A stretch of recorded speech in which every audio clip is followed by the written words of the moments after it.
Good morning dear students. अभी अपन देखने जा रहे हैं एक्चुअली इलेक्ट्रोस्टैटिक्स में 12th स्टैंडर्ड का जो सिलेबस है वो। तो शुरुआत है गॉस थ्योरम के एप्लीकेशन से। गॉस थ्योरम हम देख चुके हैं लास्ट वीडियो में। अब उस गॉस थ्योरम के जो एप्लीकेशंस है वो हमें यहाँ डिस्कस करने हैं। तो गॉस थ्योरम के 3 एप्लीकेशंस दिए हुए हैं अपने सिलेबस में। इलेक्ट्रिक फील्ड इंटेंसिटी किसी चार्ज डिस्ट्रीब्यूशन के कारण कैसे रहेगी, उसका फार्मूला क्या आएगा। ऐसे 3 अलग अलग चार्ज डिस्ट्रीब्यूशन के लिए गॉस थ्योरम अप्लाई करके हमें इलेक्ट्रिक फील्ड इंटेंसिटी का फार्मूला डिराइव करना है। तो उसके लिए थोड़ा सा एक बार और स्टेटमेंट देख लेते हैं गॉस थ्योरम का। वो क्या कहता है? तो गॉस थ्योरम का स्टेटमेंट ये है कि एनी क्लोज्ड सरफेस, कोई भी क्लोज्ड सरफेस हो, क्लोज्ड इंपॉर्टेंट है, enclosing any number of charges situated at any point, कितने भी नंबर के चार्जेस हो किसी भी पॉइंट पे वो सिचुएटेड हो क्लोज्ड सरफेस के अंदर, चाहे वो पॉजिटिव हो पूरे के पूरे, चाहे वो पूरे के पूरे निगेटिव हो या पॉजिटिव निगेटिव का कॉम्बिनेशन हो, उस केस में the total flux of the surface is equal to Q upon epsilon से आर क्यू अपॉन के epsilon 0। That means total flux through such a surface is equal to total charge enclosed into 1 by epsilon r से 1 by epsilon 0 if medium is air or vacuum। तो ये Gauss theorem है। इसका उपयोग लेकर अब हम डिफरेंट चार्ज डिस्ट्रीब्यूशन के लिए इलेक्ट्रिक फील्ड इंटेंसिटी डिटरमाइन करेंगे। अब पहला जो एप्लीकेशन है वो एप्लीकेशन है electric field intensity due to charged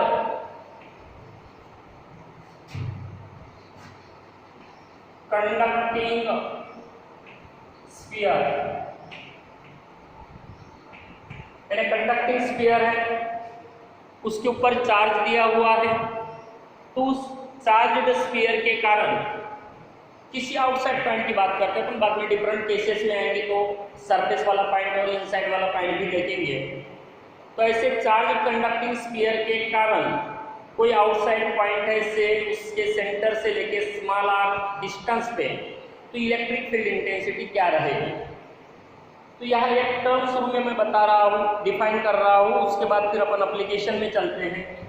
तो समझ में चलो कि हमें किसी भी प्रकार का एक सरफेस अवेलेबल है, कोई भी सरफेस हो, किसी भी प्रकार का हो, उस सरफेस के ऊपर कुछ चार्ज डिस्ट्रीब्यूटेड है। Let that charge is Q, और जो सरफेस है उसका सरफेस एरिया है समझो कैपिटल है। पूरा चार्ज सरफेस पे है क्यू, और जो सरफेस एरिया है जिस सरफेस के ऊपर चार्ज डिस्ट्रीब्यूटेड है कोई एरिया है समझो कैपिटल है। Then one term is defined which is denoted by sigma, it is q divided by a, that is total charge divided by total area, total charge divided by total area. और ये जो भी term होता है it is called as the surface charge density. क्या कहा जाता है इसको? Surface charge density sigma. ऊपर है charge, therefore it is coulomb, नीचे है area, therefore it is meter square, therefore it is coulomb per meter square is unit of surface charge density in SI system. अगर CGS की बात करें तो coulomb per centimetre square हो जाएगा। जैसे यहाँ इन प्लेस ऑफ सरफेस समझो अगर स्फेरिकल बॉडी है, स्फीयर है और उसके ऊपर चार्ज डिस्ट्रीब्यूटेड है तो Q divided by area of the sphere, समझो अगर r रेडियस है it is Q divided bye 4 pi r square. इस प्रकार से सरफेस चार्ज डेंसिटी होती है। एक टर्म यहाँ ये ध्यान में रखना है आपको। तो अब हम चलते हैं एप्लीकेशन में। चार्ज कंडक्टिंग स्फीयर, तो ये स्फीयर है, उसके ऊपर जो भी चार्ज है ये क्यू चार्ज है, समझो यूनिफॉर्मली डिस्ट्रीब्यूटेड है। कौन सा चार्ज यूनिफॉर्मली डिस्ट्रीब्यूटेड है? क्यू। उसकी सरफेस डेंसिटी जो भी है let that equal to sigma. और ये जो स्फीयर है उसका रेडियस है कैपिटल आर। अब सेंटर से लेके स्मॉल आर डिस्टेंस पे एक आउटसाइड पॉइंट है इस स्फीयर के लिए, let that point is P. और इस पॉइंट पी पे electric field intensity charge sphere के कारण डिटरमाइन करनी है। मतलब इस पॉइंट पी पर इलेक्ट्रिक फील्ड इंटेंसिटी क्या रहेगी उसका फार्मूला हमें डिटरमाइन करना है। तो जो भी चार्ज है वो स्फीयर के सरफेस के ऊपर यूनिफॉर्मली डिस्ट्रीब्यूटेड है। और एप्लीकेशन हम देख रहे हैं गॉस थ्योरम का, हमें वो बताता है कि क्लोज्ड सरफेस होना चाहिए। फिर वो कितना भी चार्ज किसी भी पॉइंट पे हो उसके अंदर उसने उसको एनक्लोज करना चाहिए। तो यहाँ भी हमें ये क्लोज्ड सरफेस एज्यूम करके चलना पड़ेगा।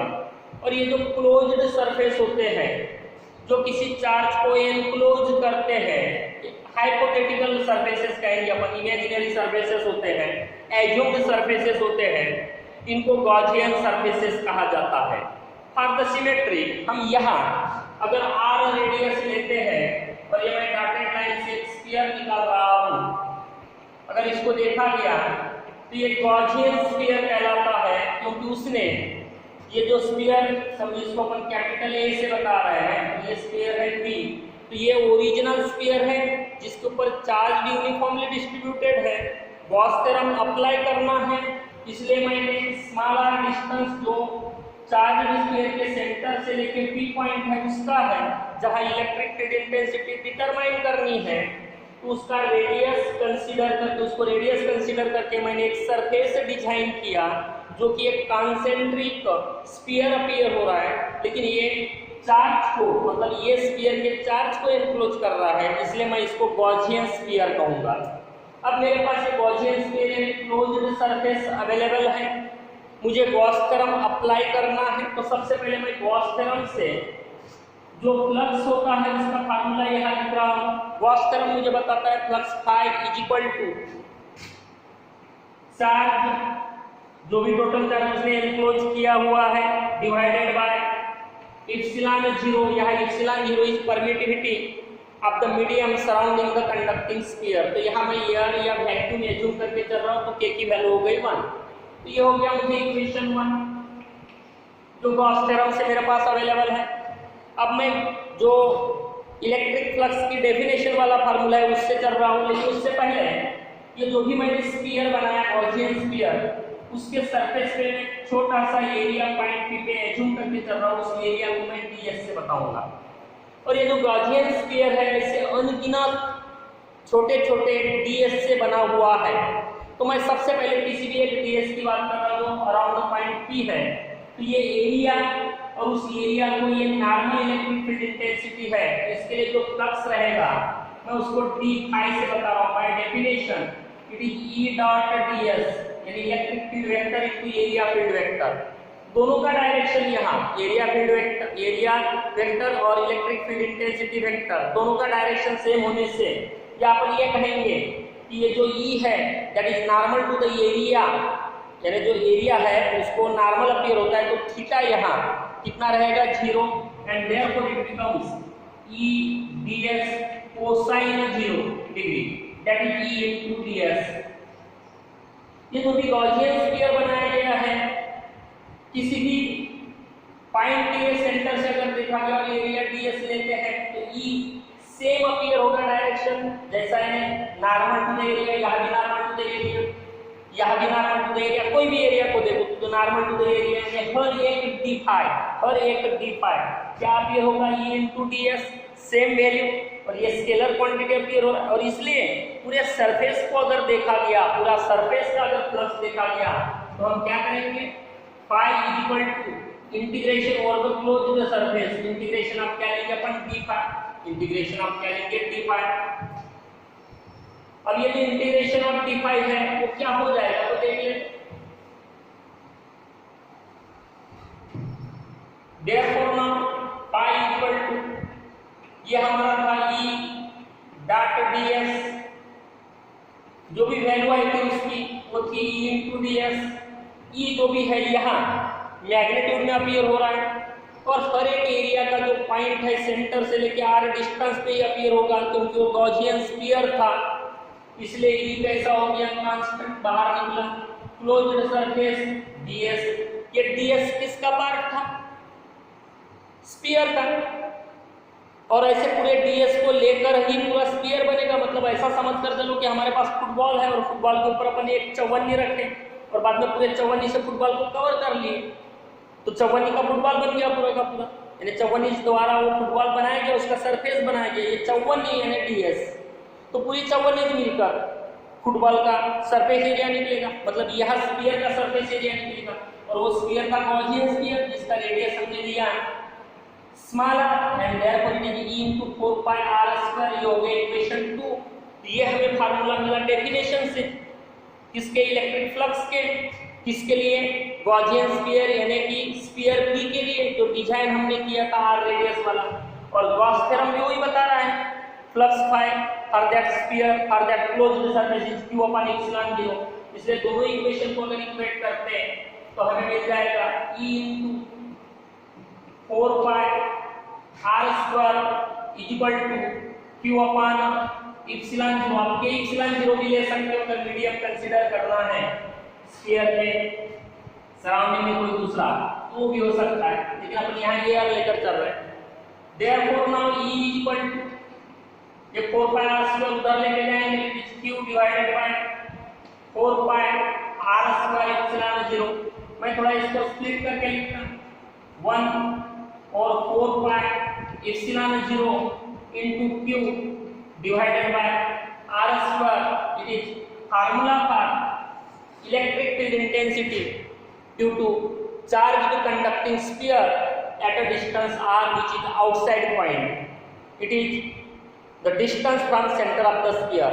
ऐसा ही एक फार्मूला अपन ने पॉइंट चार्ज q के लिए r डिस्टेंस पे इलेक्ट्रिक फील्ड क्या आएगी वो देख चुके हैं। Therefore E is equal to 1 upon 4 pi epsilon 0 या k epsilon 0 divided by q by r square. Same formula point charge के लिए हमने देखा है, यहाँ चार्ज पूरे स्फीयर पे डिस्ट्रीब्यूटेड था, एक पॉइंट चार्ज था। इसका मतलब ये हो गया कि यहाँ ऐसा अपीयर हो रहा है स्फीयर का पूरा जो चार्ज है वो it is at the surface but it appears to be at the center of the sphere, क्योंकि r कहाँ से डिस्टेंस है, सेंटर से। Same formula point charge r distance पे जो इलेक्ट्रिक फील्ड इंटेंसिटी मिलती है, वही फार्मूला इलेक्ट्रिक फील्ड इंटेंसिटी का चार्ज कंडक्टिंग स्फीयर के लिए मिल रहा है। इसका मतलब चार्ज तो है सरफेस पे, लेकिन अपीयर कैसा हो रहा है, एट द सेंटर। अपीयर कैसा हो रहा है, एट द सेंटर। तो ये हो गया electric field intensity due to charged sphere in terms of the total charge given on the sphere। समझो अगर हम इसको सरफेस चार्ज डेंसिटी में एक्सप्रेस करना चाहते हैं तो sigma it is total charge divided by total area. यह स्मॉल r नहीं रहेगा, यह कैपिटल R आएगा, क्योंकि एरिया कौन सा लेना है, जिसके ऊपर चार्ज है, जिसने एनक्लोज्ड किया उसका नहीं। चार्ज किस पे है, ऐसे स्फीयर पे है जिसका रेडियस है capital R।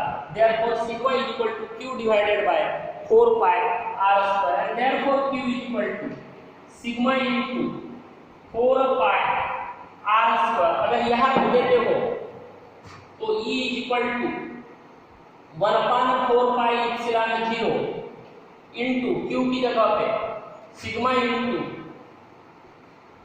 4 pi r square